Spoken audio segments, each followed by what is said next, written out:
Dadah. Enggak gue di belakang.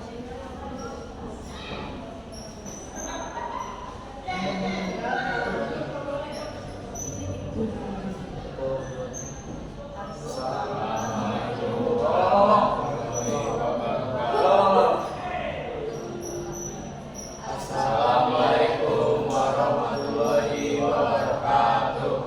Perkenalkan, kami dari kelompok 6 di sini akan mempresentasikan materi kelompok 8 yaitu tentang sistem reproduksi. Nah, di sini anggota kelompok kami perkenalkan, saya Bikin Ramadan, Saya Bestari. saya Muhammad Hasan. Saya Asma Maulidina. Dan satu lagi saya kita masuk ke materi yang akan kita bahas. Yang pertama itu adalah organ reproduksi pria, yang kedua adalah organ reproduksi wanita, yang ketiga adalah proses pembentukan kelamin.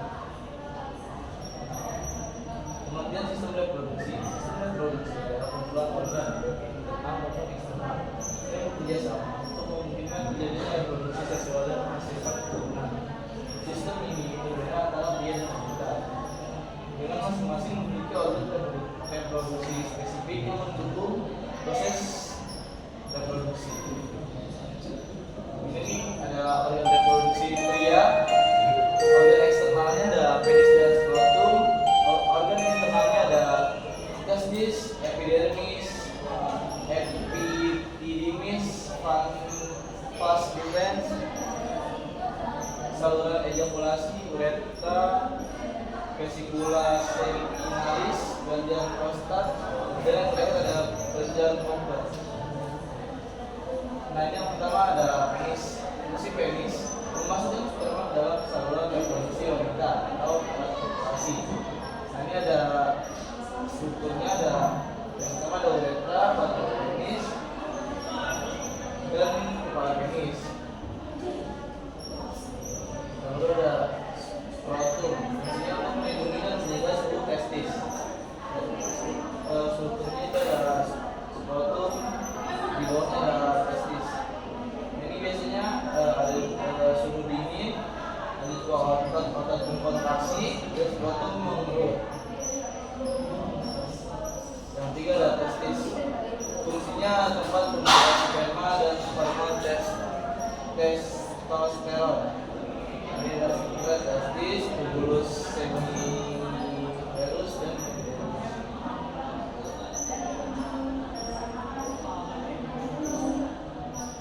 Nah, yang keempat ada epididymis. Fungsinya sebagai tempat pematangan dan penyimpanan sperma sementara. Yang kelima ada vas deferens. Fungsinya untuk saluran yang dilalui sperma menuju vesika seminalis. Selanjutnya ada saluran ejakulasi. Fungsinya mengeluarkan sperma menuju uretra. Dan yang terakhir ada uretra, saluran urin dan sperma.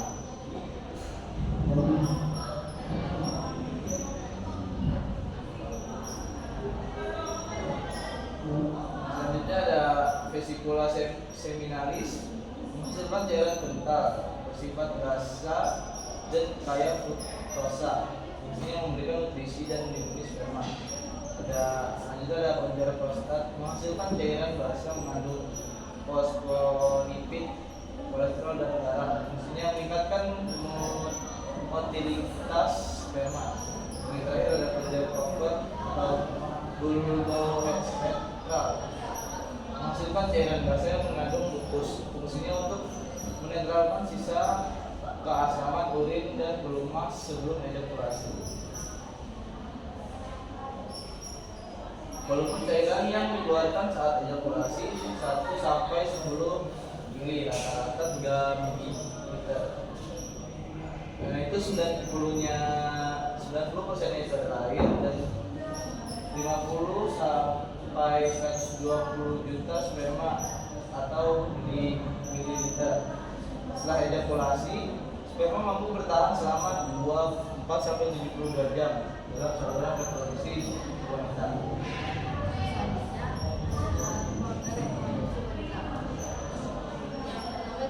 Organ eksternal yang hanya ada satu, yaitu vulva. Terus selanjutnya ada organ internal, ada ovarium, uterus, sama vagina. Terus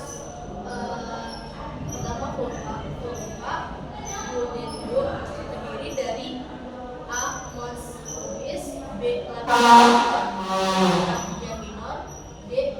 Klitoris, E. Kelenjar scapular, F. Kelenjar Bartholin, G. Mulut vagina, H.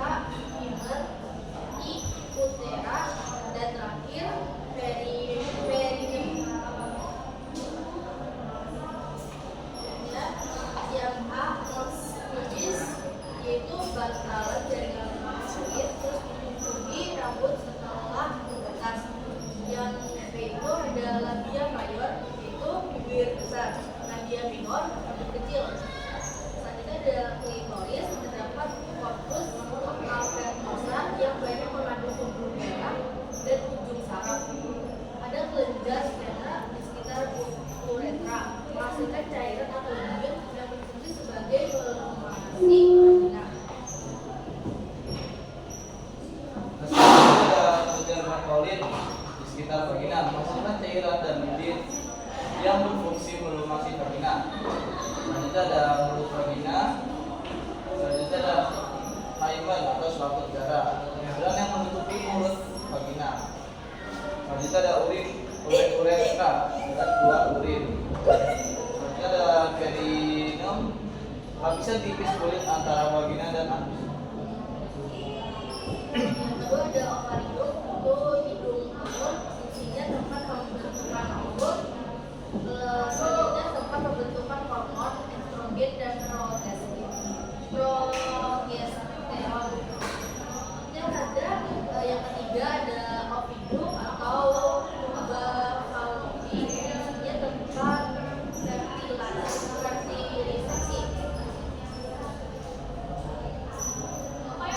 Yang keempat ada uterus, yaitu rahim, fungsinya tempat perkembangan embryo. Selanjutnya ada pubis, terus badan, perimetrium, myometrium, dan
ovulasi, yang terakhir ada luteal.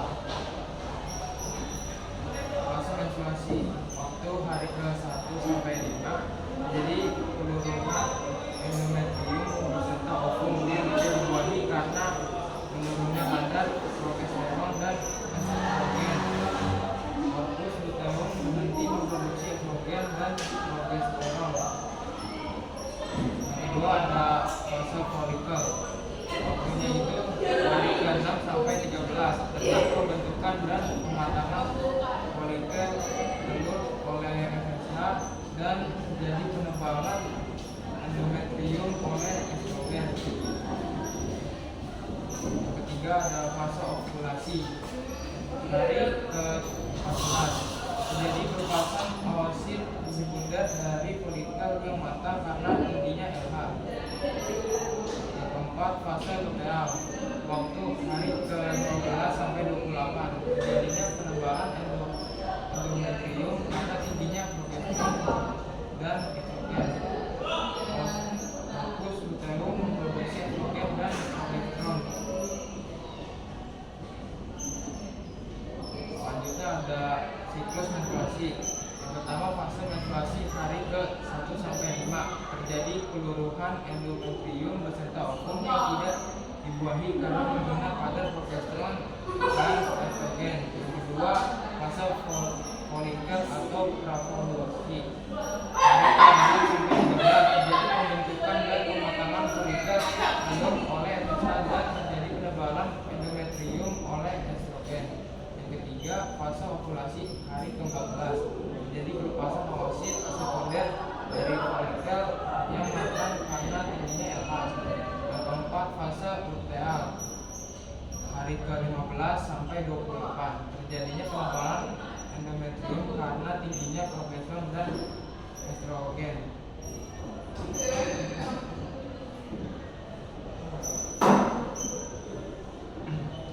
Selanjutnya ada fertilasi atau pembuahan. Pertama, oosit sekunder mengeluarkan fertilizer untuk menarik sperma. Kedua, sperma mengeluarkan enzim hyaluronidase untuk mengeluarkan senyawa hyaluronoid pada korona radiata. Tiga, makrosa mengeluarkan untuk menghasilkan glikoprotein pada zona klorisida dan antifertilizin agar sperma dapat melekat pada oosit sekunder. 4. Nukleus sperma memasuki sitoplasma ovum. Selanjutnya ada gestasi atau kehamilan. Di hari ke-5 ada hemoroida. Di 8 sel hari ke-4, 4 sel hari ke-3, 2 sel hari ke-1, 3 sel pertama. Ada ventilasi, ovum, gas bulan, hari ke-7 dan implantasi gas bulan hari 8 dan 9. Dan selanjutnya ada gestasi atau kehamilan. Tahap perkembangan embrio gas bulan. Yang pertama ada ectoderm, sistem saraf kulit indah dan kelenjar endokrin. Yang kedua ada mesoderm, sistem rangka sirkulasi, ekskresi dan reproduksi. Yang ketiga ada endoderm, saluran pernapasan dan pencernaan. Dan ada gestasi atau kehamilan. Yang pertama kantong telur, tempat pembentukan sel darah dan pembuluh embrio. Kedua ada korion, membran tertular atau terluar atau membentuk pembuluh darah dan plasenta. Ketiga ada amnion, melindungi embrio dari guncangan, perubahan suhu dan agar janin dapat bergerak bebas. Kelima ada alanthois, membentuk tali pusar. Keenam ada plasenta sebagai sistem pencernaan, pernapasan dan ekskresi. Selanjutnya ada tahap perkembangan janin. Yang pertama trimester pertama 1 bulan fase pembentukan. Kedua bulan ada terlihat bentuk dan pembentukan organ. Bulan ketiga pertumbuhan panjang tubuh. Trimester kedua ke bulan keempat terbentuk karakteristik wajah, rambut, alis dan tangan. Bulan kelima gerakan janin semakin cepat. Keenam kulit nampak berkerut. Trimester ketiga di bulan ke-7 kelopak mata sudah tidak menempel. Di bulan ke-8 semua indera sudah berfungsi. Bulan ke-9 siap dilahirkan. Selanjutnya proses partus atau persalinan. Pada tahap pertama akan mengalami kontraksi uterus. Tahap selanjutnya serviks membuka. Kemudian amnion pecah sehingga bayi lahir. Uterus kontraksi dan memisahkan plasenta dari miometrium. Hormon yang berperan dalam persalinan yaitu 1. Relaksin, relaksasikan serviks dan fibrokartilago pada simfisis pubis. 2. Estrogen, menjaga dan mempertahankan kekuatan rahim. 3. Oksitosin, merangsang kontraksi uterus. uterus selama kelahiran. 4. Prostaglandin merangsang kontraksi uterus saat kelahiran. 5. CRH memacu produksi estrogen plasenta dan perubahan paru-paru janin. Kemudian proses terjadinya bayi kembar. Ada proses kembar paternal, yaitu melalui fertilisasi zigot sehingga menghasilkan gen yang berbeda. Kemudian kembar identik, fertilisasi dalam satu ovum, kemudian mengalami jadi zigot dan menghasilkan kembar identik. Selanjutnya itu adalah proses terjadinya kembar. Ada diskorionik 2 plasenta. Selanjutnya ada monokorionik 1 plasenta. Nah, dikorionik itu fraternal atau dizigotik, sedangkan monokorionik 1 plasenta itu diamniotik dan monoamniotik. Ya, bisa menjadi identik atau siam. Selanjutnya ada laktasi. Ini adalah proses produksi sekresi dan pengeluaran ASI atau air susu ibu. Hormon yang berpengaruh pada laktasi itu yang pertama ada estrogen, merangsang perkembangan uterus kelenjar. Yang kedua adalah progesteron, merangsang pertumbuhan alveolus lobulus dalam payudara. Yang ketiga adalah APR, pertumbuhan payudara, puting dan areola. Yang keempat ada prolaktin dan somatotropin korionik, merangsang perkembangan kelenjar mamae. Yang kelima ada oksitosin, merangsang pengeluaran ASI. Dalam strukturnya itu ada jaringan lemak, puting, areola, saluran lactiferus, lobul atau lobul yang mengandung alveolus.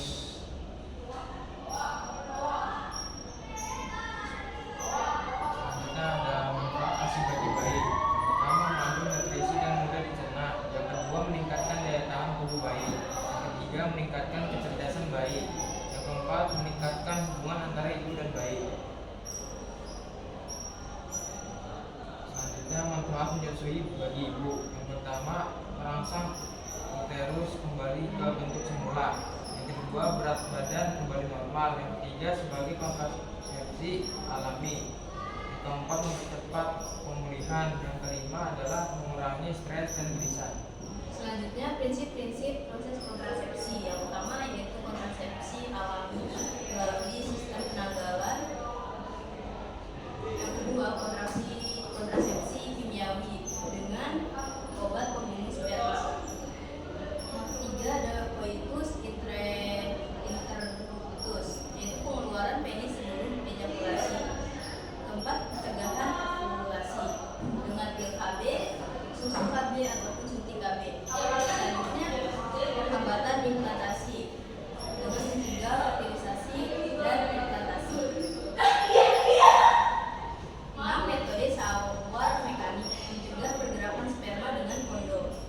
Yang selanjutnya yaitu sterilisasi dengan tubektomi, dipotong lalu diikat atau juga dengan vasektomi. Selanjutnya ada penyakit menular seksual. Yang pertama ada herpes genital, yaitu luka lepuh di area kelamin. Yang kedua ada infeksi virus human immunodeficiency, itu melemahnya sistem imun. Terus yang ketiga ada gonorrhea atau kencing nanah. Selanjutnya ada keempat itu ada chlamydiasis, yaitu rasa terbakar saat BAK. Terus yang kelima ada sifilis atau raja singa. Itu di sini ada lukanya itu salah satu ciri-cirinya yaitu terdapat luka primer, ruam sekunder, dan gangguan organ dalam yang disebut juga dengan pada fase tersier. Nah, sekian presentasi kami tentang materi kelas 8 yaitu sistem reproduksi manusia. Sekian. Sekian, terima kasih. Wassalamualaikum warahmatullahi wabarakatuh.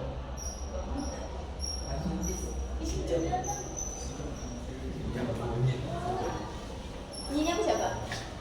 Iya nggak kerekam. Serius lu, Bet? Setengah jam. Buset.